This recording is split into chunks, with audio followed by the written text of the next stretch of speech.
Hey, y'all, Pastor Emil here with another episode of Sweet Jesus. Taste and see that the Lord is good. Ice cream is sweet, but Jesus is sweeter. I had my ice cream already. Haagen-Dazs bar. You turned me down. I'm waiting for when I go home because we have fresh strawberries, vanilla ice cream, and Nutella. Ooh. Yeah. That is actually a great combo. I had that exact thing in Iceland. Oh, okay. They got a big thing of, vanilla soft serve. Not the same exactly as the way we do it. That's their ice cream. But it was good. Fresh strawberries, cut it up, mixed it in, Nutella. Wow. Yeah, it was good. It was, we were buying fresh strawberries at the grocery store, and Janet texted home and said, something, we get fresh strawberries, or do you want some fresh strawberries? And Jordan says, yeah, get Nutella. I was like, what do you need Nutella for? I mean, come on. It's fresh strawberries. Wow.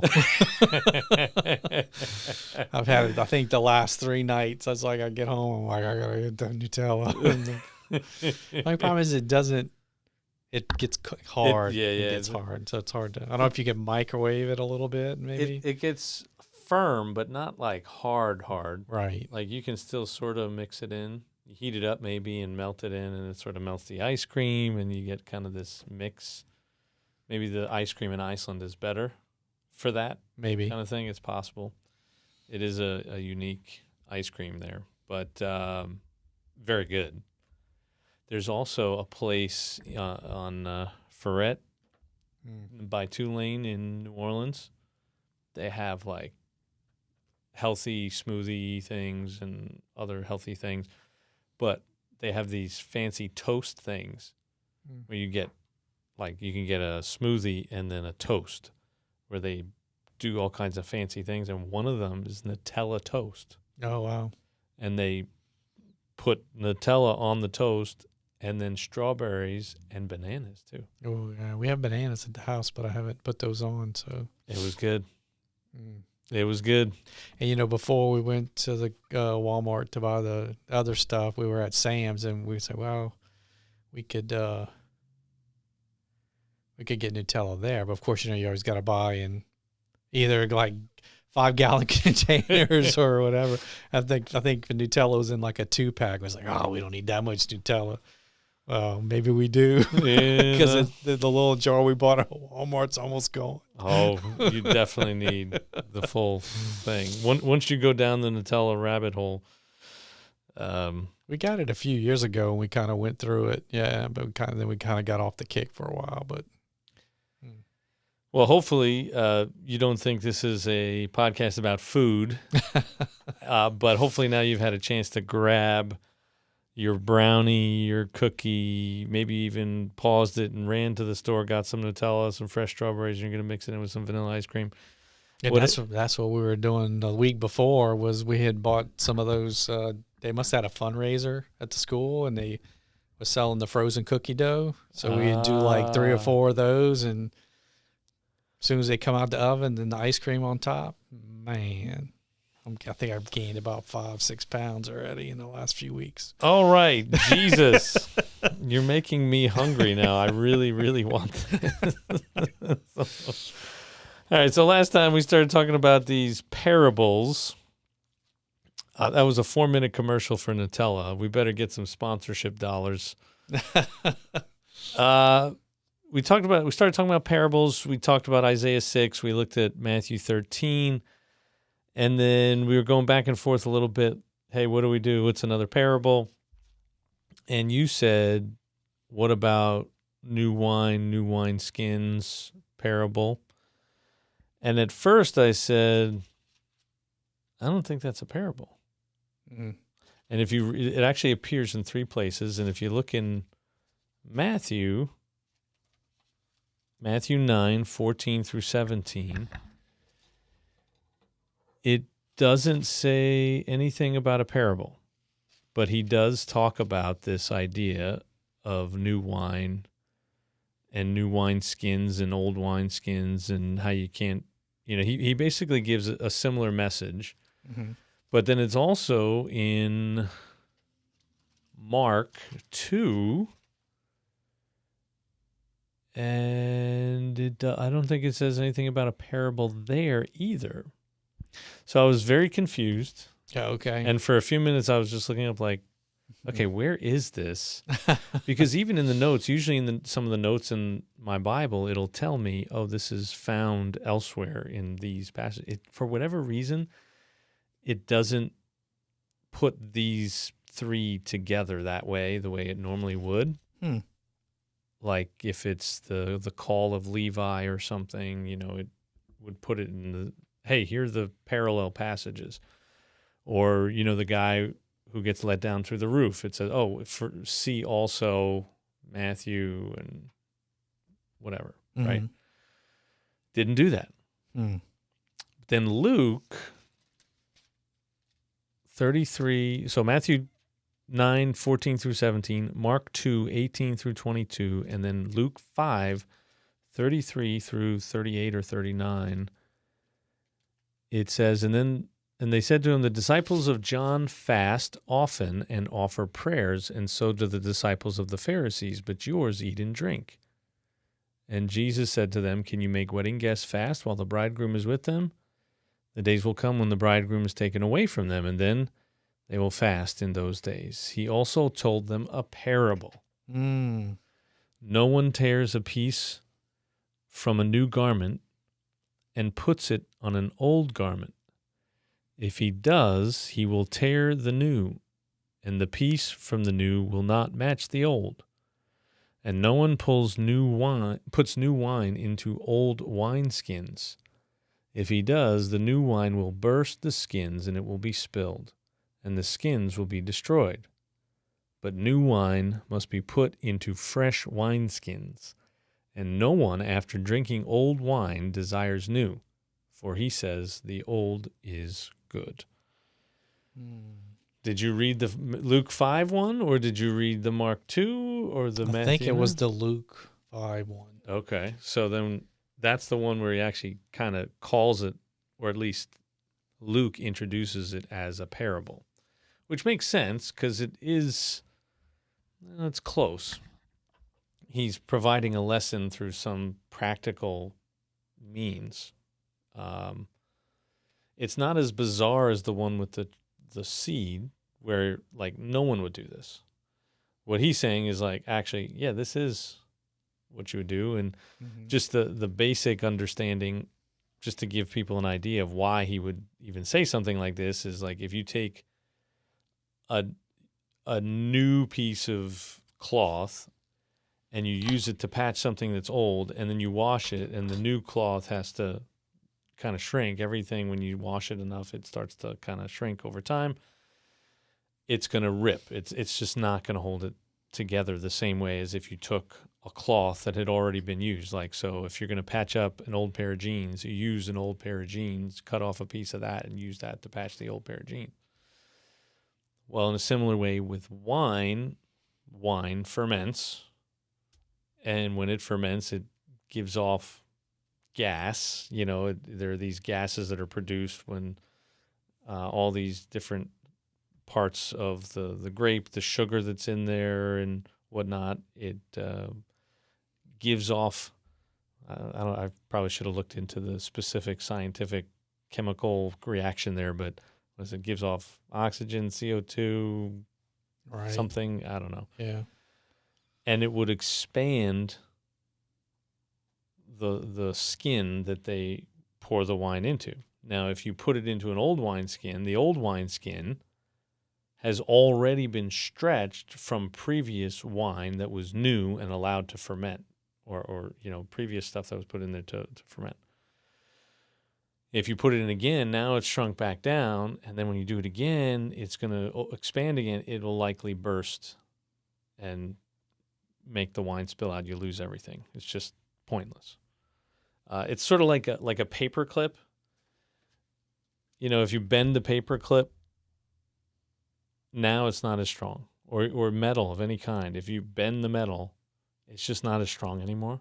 In order to make like steel, you bend steel or aluminum or something like that, the only way to get it back to where it was is to really make it new, meaning like you have to heat it up, melt it down, start over, and then it can be used again. So you can't really do that with an old wineskin. So this is actually like animal skin. This isn't like something that we would manufacture today, right? Where you make it so that it can actually do that. You know, you use certain kinds of chemicals and substances that are flexible for a time, maybe not forever, but maybe you could do it a bunch of times and you can reuse it. They couldn't do that. These are literally animal skins that they've got, and over time they're just deteriorating, and once you stretch it, you can't let it... Can't heat it up or wash it or between the kind of restore it back to new or whatever, I guess. So that's the general concept. But what the heck does that have to do with anything? That's kind of where I was at. Yeah. So, what was your text? You actually said something like, I've always wondered about this, or... Yeah, I never really understood what this meant, I guess. Something like that. Yeah. One short parable that I never really understood is the new wine and the old wineskin. But then you said today at 9:58 a.m. got new wine figured out. So why don't you enlighten us? Man, I don't have an elaborate explanation, but my understanding is, I guess the new wine, and I have a question about that too, but like the new wine is like, I guess like the word of God. So you can't take if you're not a Christian and you're a new believer, you can't take that and put that into your old way of thinking, or you're the old wineskin, right? So you almost have to sacrifice your old self to put the new wine into it. Because if I guess my understanding is that if you put it into the old, your old self will just explode, trying to, I guess, reconcile or trying to make it fit into your old way of thinking, or the way you believe, or the way you've lived so far. So it's about sacrificing your old self and have a new self for the new wine. What do you think? Am I like hot, cold? I don't think it's not true. I've actually used this this idea when talking about like church. Mm-hmm. You know, church is so hard to do new things in. Organizations in general, trying to do new things is very, very hard, because institutions are very much all about self-preservation and perpetuating itself, whatever it is or however it was when it started. It's really focused on perpetuating that same culture, that same way of doing things. And so when you try and do new things in churches, if a church hasn't always been outreach focused, or if it was but it became inward focused, it's really hard to try and get it back outwardly focused again. And so really there's a lot of people, I think, that have said this. The best way to grow churches and to grow communities of faith is to start new ones, because it's really hard to put new wine in old wineskins, right? You're taking something new, you have an influx of a lot of new people, you have a new culture that you want to try and cultivate. If you try and stuff that into an old wineskin, it bursts the wineskin. So I've used it like that, which I'm not sure is really the point of this parable. I think it certainly can help us think that way, but he's talking about fasting. He's fasting and prayer, and how all these other people they don't follow Jesus. They're disciples of John, or they're disciples of other people, and they're all doing these things and feeling, whoa. He does sad. he does mention the bridegroom though, so I think that's kind of where maybe how he got to the wine, the celebration maybe, or it does, yeah. But he is saying, like, how can you be like those old ways? How can you be in this mourning period, this fasting period, this time of repentance in a very acute way, focused way, when the bridegroom is actually here? Right. When you're waiting for the bridegroom, yeah, there's this period of preparation and austerity, right? But he's like, but the bridegroom shows up, the party's on, right? So he's talking about initially just that, like, hey, we don't do it the way you do it. We're just doing it different. Something new is taking place. Behold, I'm doing a new thing. This is, I think, in Isaiah, probably some other places I'm not thinking of right now. But then he gets into the thing about the wine and the wineskins. And I think what he's saying, well, first of all, almost all I think all of Scripture, really, but particularly the parables, it's really saying something about Jesus. So what is it saying about Jesus when he gives this parable? And I think it is along the lines of what you're talking about, that it has to be new. Something, he's doing something completely new. He's not working within the old. He's creating something completely new. He's creating a new, not organization, but community. Now, of course, at the same time, he is also working within the old thing. I mean, he's a Jew. He's a first century Jew. He talks like a Jew. He acts like a Jew. He celebrates and fasts, and he's done all these other things, Passover and whatnot, like a Jew.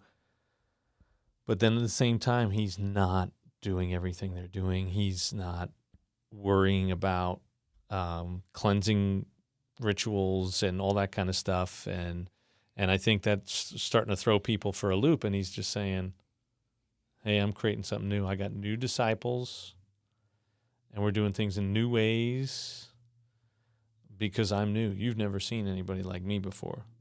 I'm not your average teacher, rabbi, prophet, right? I am the Son of God, which I don't need cleansing.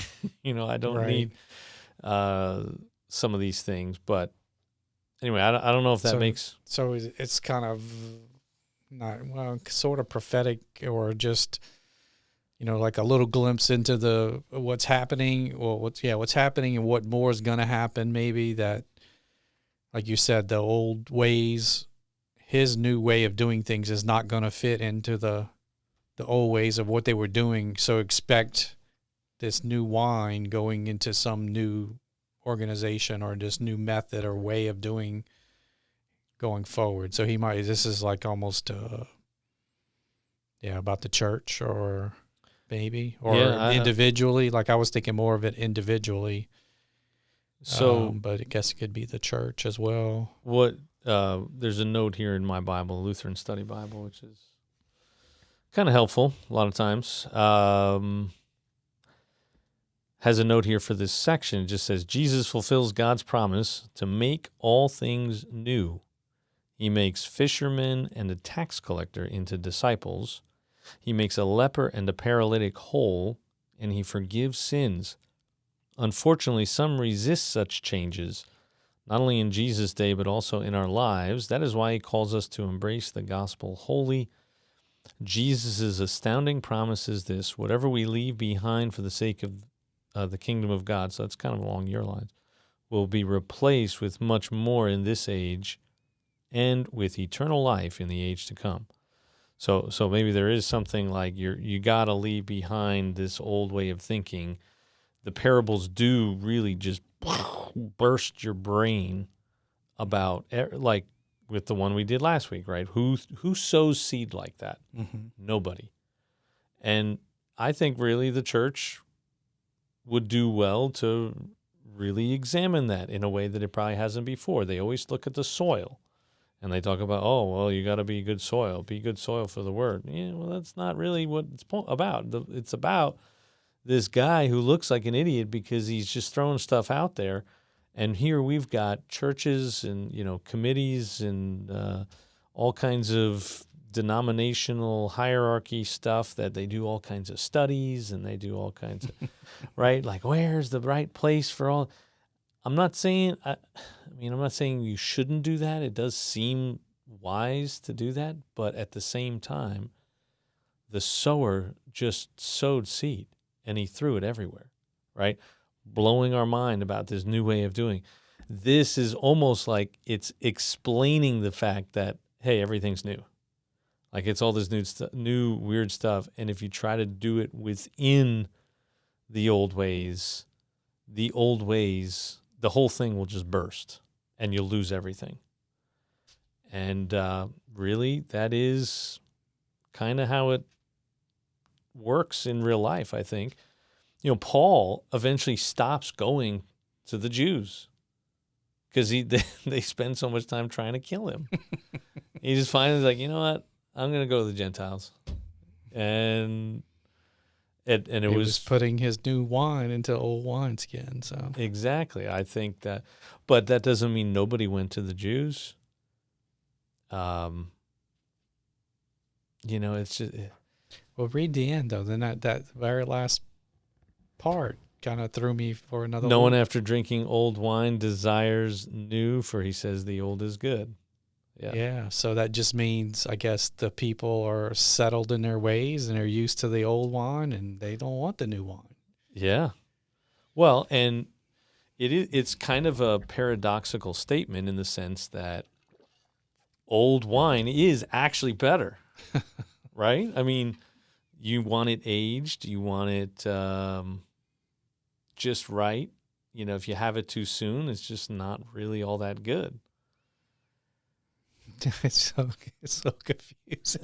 Maybe I really still don't get it.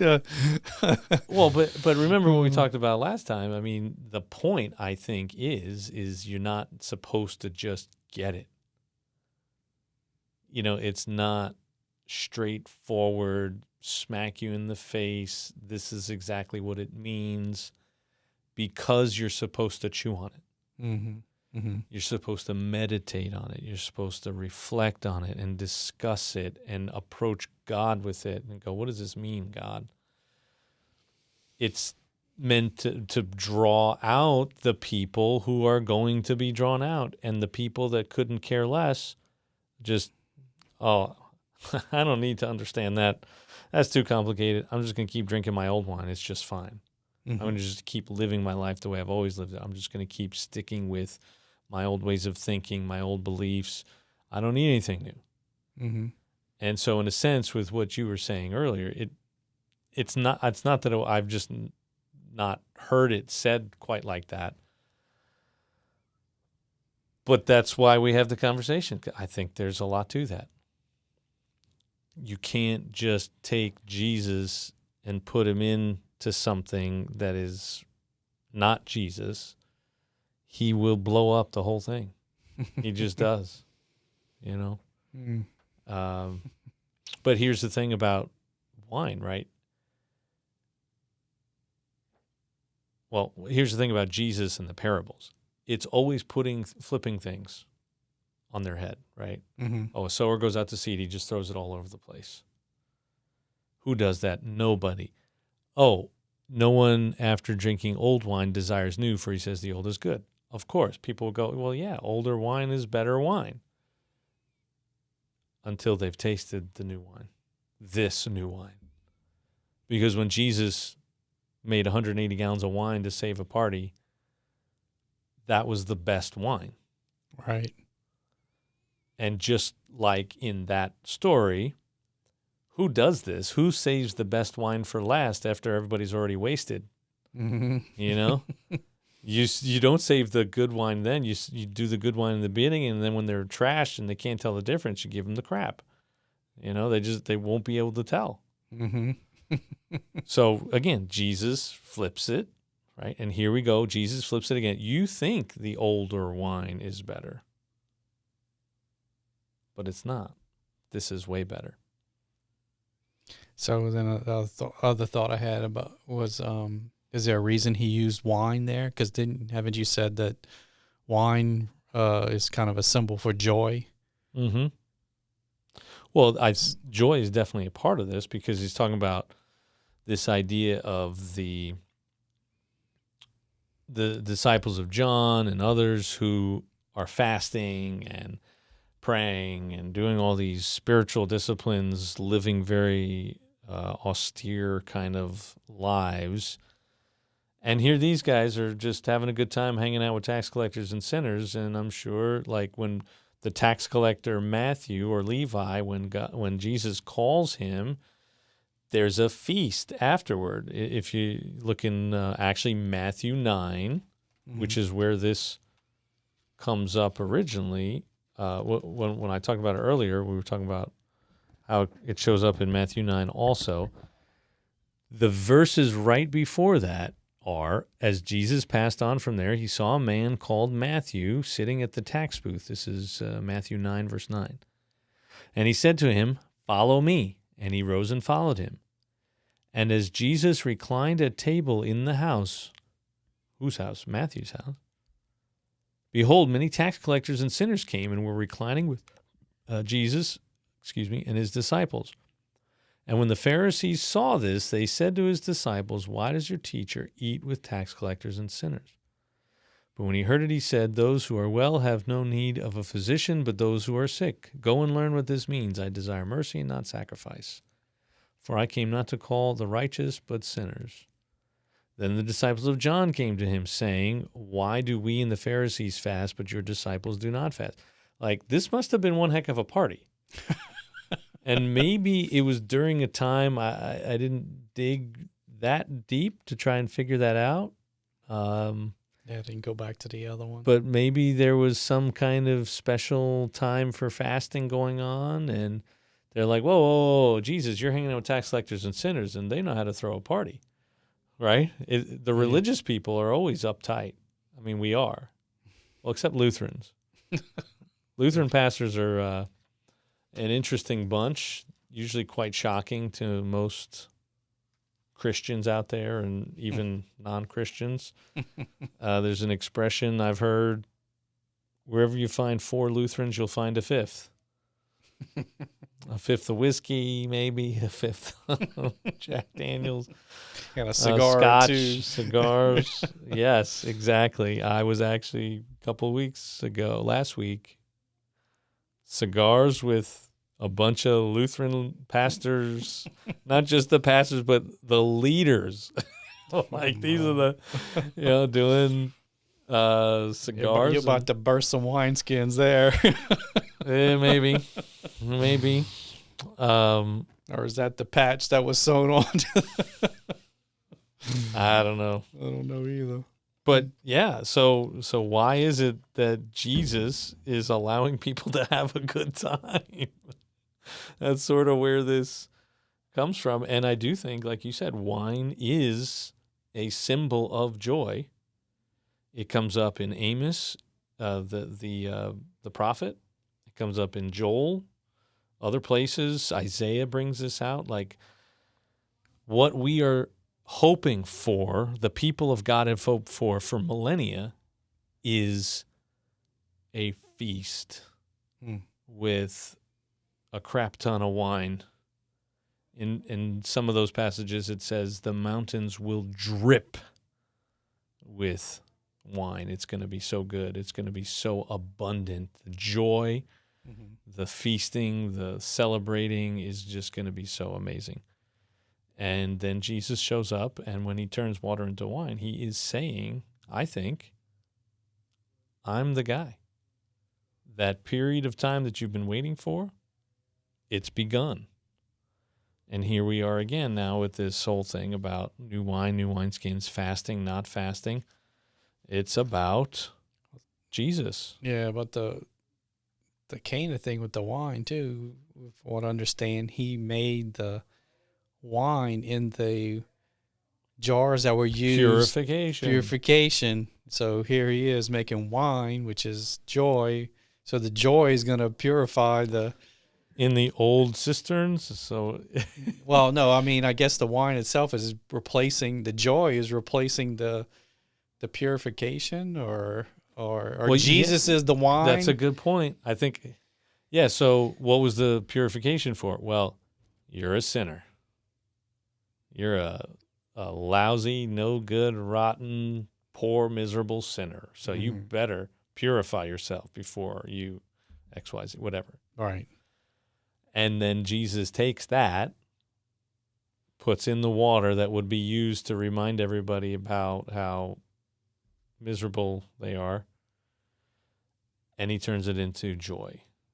He turns it into the thing. It's also the blood of Jesus and wine and all that, that mixing there too, that he's using. This is pointing to his death, I think, also, the wine, and then the supper, the meal that he's going to give us to share until we see him again. All of that, yes, I guess there was more to this than I thought, just those few verses there. We could be more joyful, and this is why Jesus laughed. See? I told you. Okay. I told you. I'm not giving up yet. Uncle. Oh, that's funny. So one other interesting thing, besides the fact that, yeah, we should probably have a good time. Although there is a passage where he says, you will fast eventually. Like right now I'm here, you will mourn and you will fast and you will all that kind of stuff. I don't know. Is that just during like the crucifixion and the mourning until they see him again when he's risen? Or is that now until the resurrection of all flesh, the return of Christ? I don't know. Yeah. I think that would be far too miserable for us if we weren't supposed to have some joy now. Yeah, 2,000 years worth of ongoing. Yeah. I guess. Well, yeah. Yeah. So, but here's the other thing about no one after drinking old wine desires new, for he says the old is good, right? Older is better. The new wine from the bridegroom himself, isn't that really older anyway? Isn't Jesus before all things was with the Father in the beginning? So the new wine is actually the older wine. Except we're too stubborn and to know that it's the it's the oldest wine. Yeah. It's been around since creation, or whenever. The beginning. Yeah. I don't know. But another one of those, like, I keep thinking here Billy Joel in my head. Rather bottle of red. Rather laugh with the sinners and cry with the saints. Yeah. Well, that's. See, there's a lot of truth to that. I think at Open Arms here we got a lot of people that love to laugh with the sinners. Yeah, no, there's a lot of joy, just having a good time. You know, maybe we could balance it out a little bit with some focused discipline. I mean, you're doing pretty good. I mean, this is like a regular Wednesday thing now. That's, I guess. Is this like supposed to be the fun part, or is this supposed to be let's make it both. Okay. Maybe we should have just had wine and, you know. That wouldn't be good. A little too much joy, probably. Yeah. I do have a couch in my office, so I could just Sleep sleep it all there. on. Yeah, sleep it Yeah, all. you got drive hands-free driving or whatever in your car. So I do, but yeah, right. I know. one day, yeah. Mm. My friend just sent me a little meme, and it says, "You're hiding a Tesla in your garage, aren't you?" And you just outed me. Oh, thanks. I thought the world knew by now, but yeah, I mean, I well, they doxed everybody while you were. theoretically, but I couldn't find the site to see if your name was on the list, but I think they took it down. I think so. I Yeah. looked it up after you said something, and they took it down. Well, they were doing this thing where, sometimes when some crime happens, well, we're not going to name the criminal because that's just going to give them so it's the same kind of thing. The news outlets everywhere I read it, it was like, yeah, they put out this website, but nobody would name what it was. It's like, we're not going to post it out there because we don't want people to go and look, which is fine. I get it, but it's like, maybe. Worked out for me. Yeah. I think, hopefully. Maybe. Although now, whoever listens to this will forever know that, yes, I got a Tesla last year, the end of last year. No, long before all of this chaos, and it's actually been years in the making. I still need to go to this guy around the corner here. Oh, now I'm outing this guy. Oh, yeah. There's actually a few of them. There's a bunch of them here. Yeah. It's St. Tammany Parish, though. Come on. Well, it's go to the airport, New Orleans airport, and go to the, what do they call it? The phone lot. You ever do that? Oh, no. So you can just park there temporarily, and the person calls you, okay, Elaine, I got Yeah, my I know bag, what and it it's is. swing around. Well, that's also where all the taxi cabs are, and the Ubers and the Lyfts and all those things. It's a ton of Teslas. Mm-hmm. So, I mean, I'm thinking, they're doing all this stuff, and all these guys are driving them and, making a living off of it. And they're going, better not be messing with my living. Mm-hmm. So, I don't know. Yeah, it's not a wise thing that these people are doing, but No. I don't really understand it either. It's like, what do you, it's like, let's do this random thing to this person. I mean, sort of random, but because he's doing something else. It's like, I don't know. It's just a cheap shot, low blow kind of a thing. But anyway. Well, it's it's why we are where we are, because the left didn't have people on the left policing the left. And the same thing will happen if no one on the right polices the right. And I'm not saying there aren't going to be mistakes made, but I think there's not nearly as much support for the more this kind of stuff goes on. Yeah, I think it just helps Trump and Elon, and this is why the reason why Martin Luther King Jr. was successful in his civil rights movement was because he didn't say, oh, well, but this is such a big deal. Mm-hmm. Like I saw somebody, I think it was like a father and a son, a pastor, and his son, he posted something on Facebook like, it was sort of a snarky thing like, tell me how these are the good guys. Explain something about the vandals, terrorists as they're being called now, which is probably not that far off. And I think his son responded with boom, boom, boom, boom, boom. I was like, oh, started a family drama on Facebook.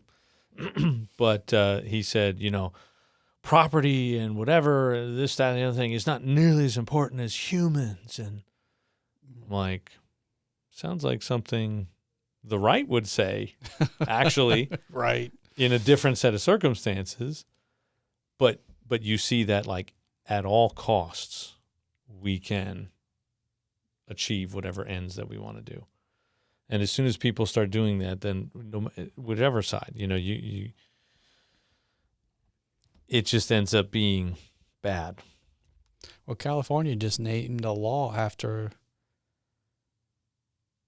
the guy who shot the insurance president, CEO in the back. Mangione or something like that? Yeah, they're calling it the Mangione law or whatever. It has something to do with insurance and capping insurance or something. I don't remember exactly what the law is supposed, but it has something to do with that. But they named it after the guy who shot the guy in the back. It's like, talk about flipping things upside down. Anyway, but yeah, well, we're definitely living through very interesting, pivotal, consequential times. Yeah, it's like one of those Etch-a-Sketches, you had the thing all set up, drawn, and it's like they just picked it up and just kind of went like this. Something had to get shook. And when I was in Iceland, I mentioned that before. I was in Iceland a couple of weeks ago for about 10 days, 8 days maybe, trying to get some of our books into stores in Iceland. Nola's Icelandic Adventure right here. Hard to see. It's a little bit further away from the camera. We got a bunch of publications here. Open Arms, Connect People to Jesus. Nobody's Nola. Nola's Icelandic Adventure. She takes a trip to Iceland. You can learn about Iceland. And we got it in 5 stores. Cool. Well, 5 companies, and one of them was putting it in like 3 or 4 of their stores. So actually might be more than that. But while I was in Iceland, as soon as people knew I was an American, almost without fail, they made a point to say, "I hate Trump, I was like, well, really? I was wondering about that. It's just so like Europe is very, I know there's a lot of craziness going over there, some differences of opinion, but there is a very strong left-leaning current there in general. There has been all my life. And I tried to explain to them at some point, because some of these people ended up being family, and I just said, you guys have a really nice life. Mm-hmm. They do. They don't have everything that we have in... they don't have goods that are available to them at low prices like we have. But they also don't have... The tariffs may change that. Well, but they had tariffs. No, I'm talking about they've had tariffs. Yeah, no, I know. They changed all of that stuff, but they've always had those things. Right. They've always penalized American companies and American entrepreneurs. And that has been America's way of really kind of actually blessing the world, I think, by just keeping our tariffs very low and allowing them to screw us over as much as they want. But what I tried to explain to them was that, listen, I know these people. These are good people. These are not what you characterize them as is not really accurate, and it's not helpful. And they have been left behind. A lot of people have been left behind. The middle class 50 years ago, 60 years ago, 70 years ago was like, I think somebody tried to, I'm not going to get this right, but somebody tried to tell me at one point that, if you took what it was like to be a middle class worker in the 50s and 60s and you kind of tried to keep up with inflation, you would have to be paying a factory worker like $300,000, a low-educated, low-skilled labor force person, like $200,000-$300,000 a year, to give them the kind of lifestyle that they had then, which was you had a good job with benefits, you had time off, you had enough money for a couple of cars maybe, you had enough money maybe for a boat and a little house on the lake, and, at least that's what this person was trying to make. Mm-hmm. And this was long before any of this, maybe maybe not that long. It was before, certainly, Trump 2.0, before Biden, maybe during Trump 1, I don't know. But, yeah, this whole segment of people have been kind of left behind. Mm-hmm. And I do think that we're kind of onto something. Whether or not this is the way to do it or not, I don't know. Certainly anything that changes can be scary, but it's usually scariest for the people that are already doing just fine. Mm. Those are the people that get the most scared. Right. You got nothing to lose. Yeah. You got nothing to lose, but if you have a little bit, you don't want to lose it. So, and I was actually, Simon Sinek was, you know who Simon Sinek is? He's like a podcaster, a leadership guy, business guy, entrepreneurial guy. I was listening to something from him, and, you know, he was talking about that very thing, like that idea that, you know, if you're trying to create change, which maybe relates to the whole new wine and old wineskins idea, is like you can't force people to jump on board with your new plan. People just don't want to do that because they're doing fine. The reason why the things are, the status quo is the way the status quo is that it kind of works. Mm-hmm. It's not maybe working perfectly, or at least not perfectly for everybody, but for some people it must be working really well. Mm-hmm. Especially, you find that out, especially when you start to try and change things and they go, whoa, whoa, whoa, whoa. Why are you changing something that is making my life great? Mm-hmm. And he's actually talking about a specific strategy that when you're trying to implement some kind of change, transformational change, your goal should only be to get the 15 to 18% early adopter types. Forget about everybody else. If they're not an early adopter, just say, okay, fine, yeah, you don't want my product, or you don't want my idea. You don't want to work with me or for me, or me to work for you, or my services or whatever. No, you don't. You want the people that are like, I see it. I see the future. I see the new wine. I see it's better than the old wine, even though old wine is usually better. I see that the new wine is actually older wine, or however you want to put it, right? Mm-hmm. And, you know, that's, I think, kind of where we are politically, too, is that people freaking out because it's change. But they're... Yeah, and the group that was getting left behind, like you said, is really the younger group. You know, I've just, for the last couple of years at least, I mean, having kids that are in that age range, but I've noticed there's just so many complaints on time, and they're so angry at the quote boomer generation because you got the house and you got all this fancy stuff and you got your 401k and blah blah blah. Inflation is really a tax, and they're like, but I can't. Yeah, how much would I have to make to even buy a starter home if you can find one, because the housing shortage is so much, but. Well, and that's so, you know, they should be like, some of those people should really be the early adopters of this. But yeah, I don't know. And the inflation is intentionally in the system. It's not necessary for the system.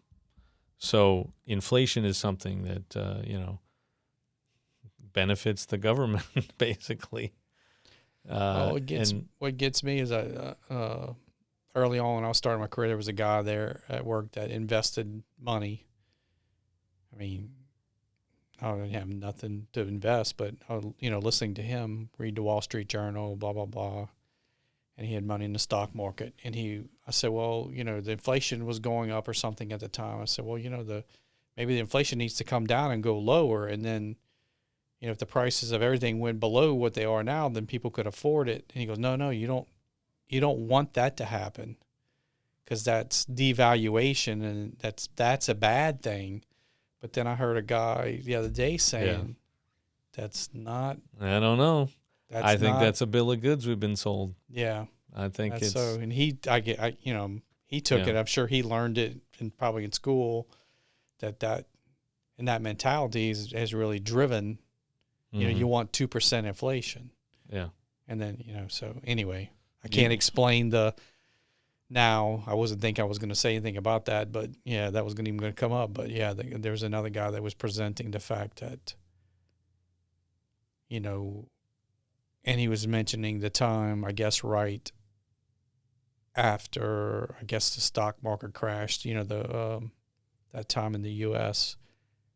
when things like that happened, or maybe it was right after the war, World War II or something. I can't remember the time frame, but anyway, he says, yeah, it's really what boomed that generation you were talking about, where you could have, the husband working, the wife staying at home. You could afford a house, you could afford a car, you could afford a vacation or two, Mm-hmm. Yeah. So I don't know. I don't know. I think, I forget if this came up in the All In podcast with Howard Lutnick, the Commerce Secretary, but I think I forget if he tapped into that or something else. But you have to see where I can find. If I can find that, I'll send it to you. But it's just we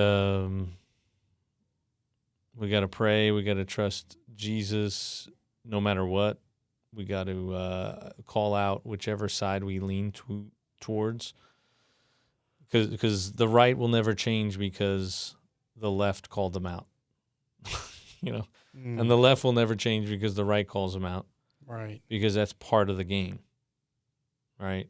And at the same time, there's just so much false stuff out there. Like like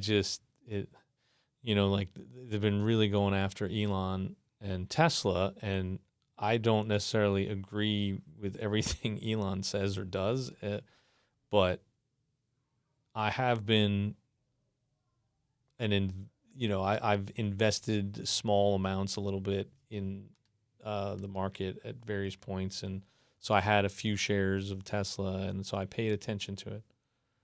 And this whole thing right now about how the brand damage and everything, and how they just announced deliveries today that were lower than anyone expected, and blah, blah, blah, blah, blah. And nobody is saying the most obvious thing. They are saying nothing about the fact that this was all on purpose. Like, everything's fine. It's all on purpose that they stop producing the Model Y, and then they start producing the next Model Y, a new version of the Model Y, new wine.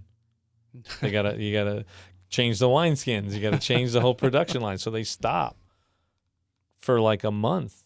So if you're not producing the most popular car in the world, like literally, there are more Model Ys sold last year than any other car. Even the Ford F-150. Mm-hmm. Mm-hmm. But nobody talks about that because it's the back and forth, right? So how do you even, like, if you should not believe anything you hear from any news source at all. Like, you just confirm it or don't, or I try to just back away from it and focus on Jesus, because in the end, whoever your favorite is, and it may be for very good reasons, whatever your favorite team is or your favorite player, so to speak, it may be their time. Like, God may definitely be using them in this moment and for whatever it is that they're championing. But at some point, they're going to be the bad guy, because that's just how the world works. Mm-hmm. So there are too many of us just blindly championing a team or a person. And that's what they always say. We like to build people up, and then we like to tear them down. So, yeah. And Elon's been at the top for a few years now. Yeah. As the richest man, and then all the rockets and the cars and everything he does, it's been overwhelming. So whatever it took to get people to start wanting to tear him down, it's happening now, Yeah. It just surprised me that you see these people protesting him, and It's these old ladies. Yeah. I'm thinking, really? I don't know. Yeah, there's But that's fine. Anybody's okay to protest, but it's just that's not the group of people that I expected to see out there. well, exactly. So just look at how your political allegiance can turn you into, from this nice, sweet little old lady, somebody's grandma, into the most vicious, nasty, what that They were you've very ever polite seen. about it. Well, there have been some I've seen that were not. Okay. All right. And there was, Maybe I saw the ones that were safe for TV. yeah, no, they get pretty nasty about it. And, I just don't think that's not new wine. That's old wine. Mhm. That's the old ways. That's not the way of Jesus. That's the Martin Luther King Jr. idea I was getting at, right? I mean, he was, I know there's like different opinions on him, and he's not a perfect guy. He was just as bad with the ladies as JFK was, right? So everybody has, we have to be careful because, God uses terrible, flawed, imperfect people because that's the only kind of people there are, right? Mhm. But one of the principles that he had in that movement was that, he wasn't going to compromise for the sake of the goal. Mhm. He was going to let them beat the snot out of him. He was going to let them throw him in prison. He was going to let them do it on television for the world to see. And it's what won the civil rights movement. Yeah. I mean, that just like, in a sense, what people are doing to Elon and Tesla owners and everything is actually going to end up winning. They're going to win, more likely to win, because people are being nasty and terrible to them. And if they just don't respond back that way, it will probably work out for their position, whether you agree with it or not. Mhm. Don't compromise those kinds of things for the sake of anything. Because that's not, there is nothing in this world of, especially the political world, of power and, I don't know what, power, basically. Just, it's a power thing. It's all about power. And that's why Jesus says, render unto Caesar what is Caesar, and to God what's God's. Why? Because Caesar is about power, earthly power, law and order, structure, justice, government, kind of like keeping things from going off the rails. Not Mhm. perfect, not going to happen. Keeping things from going off the rails, no matter what system you have, no matter who's in power, corruption, evil, all kinds of stuff that will happen, right? But God, right? Jesus, you live your life in the ways of Jesus. You turn the other cheek. You love your enemies and pray for those who persecute you. You enjoy the new wine Mhm. in new wineskins. You do these things, and While listening to the gospel panel, they were talking about parables, and I can't remember at which point. It may have been after they talked about this one, or it was a few others that they were going through. But Dennis Prager had this story. He has a call-in show, or he had a call-in show, and he said he just takes calls from anybody. People want to ask him questions, whatever. So, a mother called in, and I don't know if she was she had a daughter, and I don't know if they were Jewish or Christian, but they, moral people, or had a set of morals that they live by, I guess. And the mother was like, well, what do we do? My daughter wants, has all the grades and she's done all the things, but now she's got to write this paper to try to get into this prestigious school that she wants to go to, but she knows that if she writes it the way she really believes, then she's not getting in. So she's asking, Mom, what I do? Do I write some paper tailored to answer, to tell a story or to answer whatever, the paper has to do to fit what she knows they want to hear, just so she can get into this prestigious school? And his reply was, never. He says, why would you want to go to a school that you have to compromise your principles to go to? Never do that. And then once you write that and you get there, how many more times are you going to be compromising your principles to stay there or to get through classes? It's like, no, if that school requires you to compromise your principle, it's not a prestigious, good school to go to, Well, what you're saying is you're going to become that. Right. And that's what they did say that. Because they're basically forcing you to. Yeah. And that's why I think Jordan Peterson stepped in and he said that they were kind of discussing this back and forth. He says, yeah, you don't, because you start mocking in them and then you become them, or, emulating, then you become them because you can't get away from it. You've taught yourself to become that, you taught yourself how to reply with those answers. Yeah. So anyway, but yeah, I thought that was interesting and it makes sense. I mean, but man, Well, but that's, there's Bible passages about that too. People with itching ears, they just want to hear what they want to hear. And, prophets saying what they know the king wants to hear. Mm-hmm. And then you got Jeremiah who's like, no, I got to tell it like it is. And what does he get for it? He gets no good deed goes unpunished, right? You spoke the truth, you did what God wanted, and you got slapped around for it, right? Mm-hmm. It's a hard thing, but again, people. So you go where it's received. Back to the Simon Sinek idea. Mm-hmm.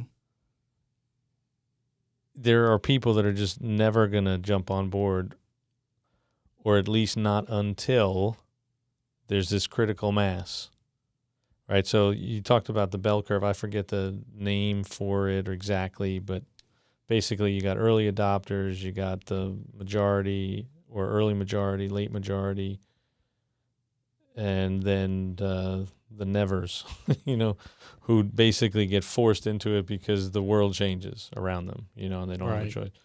He's like, you focus on those early adopters, and then once they go first, then the people that are happy to try it as long as someone else has tried it first jump on, and then you get the second group of those, and I'm not getting that all perfectly. It was like a 5-minute clip of a speech he did, and I just randomly tapped on it this morning. God obviously wanted it. He just put it there, right? Because I don't know.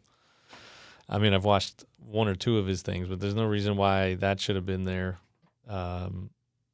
in the recommended things this morning. But you can't force some of these new ideas. People just have to take it up themselves. You be you. You bring the new thing wherever you go, and you find the kindred people. Look for there aren't a whole lot of schools that are very open to new ways of thinking. But man, yeah, why should you not be you?